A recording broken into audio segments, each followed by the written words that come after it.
everyone, I'm Kate, PR for ASUS ROG. And I'm Mikko. I'm the technical PR for ASUS Philippines. Nikko, what do you like about the ROG Ally X? Personally, yung aesthetic niya. The new aesthetic is black. It's really sleek.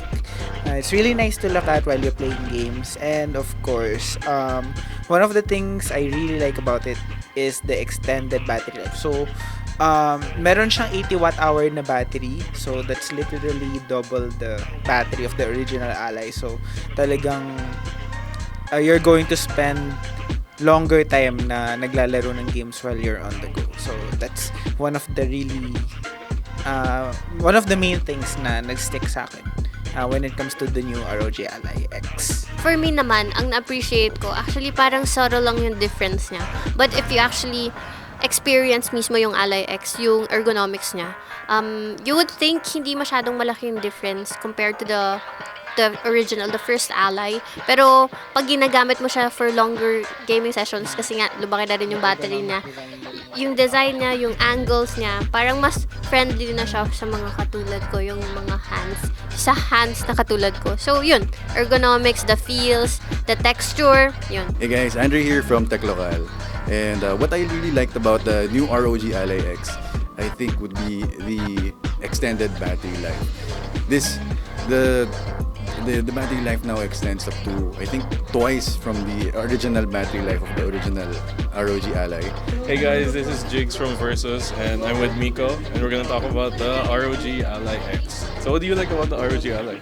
Well, personally, I like how it feels in the hand. I think that ergonomics plays a very important role when you are choosing your portable. And I also like the battery life as well. Long battery life is always good. How about you? Yeah, I feel like it just feels much better to press. The buttons feel much better, and all the joysticks feel better to control. I tried the racing game a while ago, and it was pretty fun.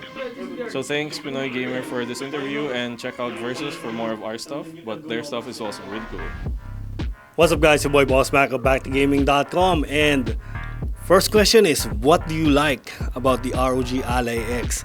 So again, as I've mentioned in basically yung first impression ko, I am aware naman na incremental update to, so it is not a full upgrade. So refresh lang siya.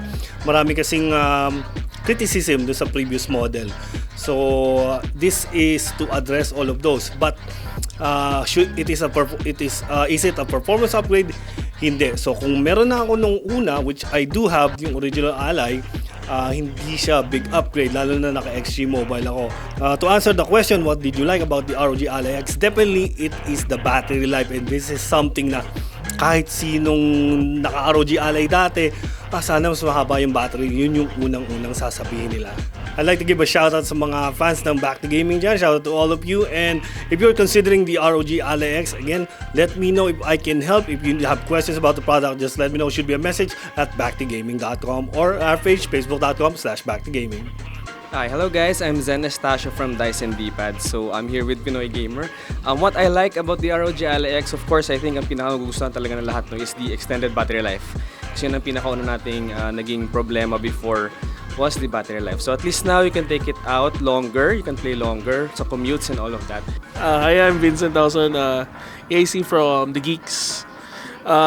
What I liked about the ROG Ally X is yung more comfortable in the hands compared to the other. Tapos, I can also actually play my games. Some of the games I actually wanted to play on the go, I can play with it too. Hi guys, my name is Kenneth, and I am from ASUS Philippines, and I'm the PR and Marketing Associate.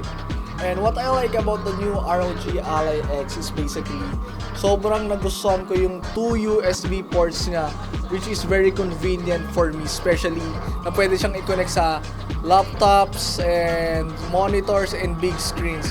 And for me, it's very convenient because when you will travel to some places and kailangan mo mag-work, kailangan mo maglaro ng games, this is basically the one that you need. So guys, once na lumabas sa store, don't forget to check it out on ASUS Philippines.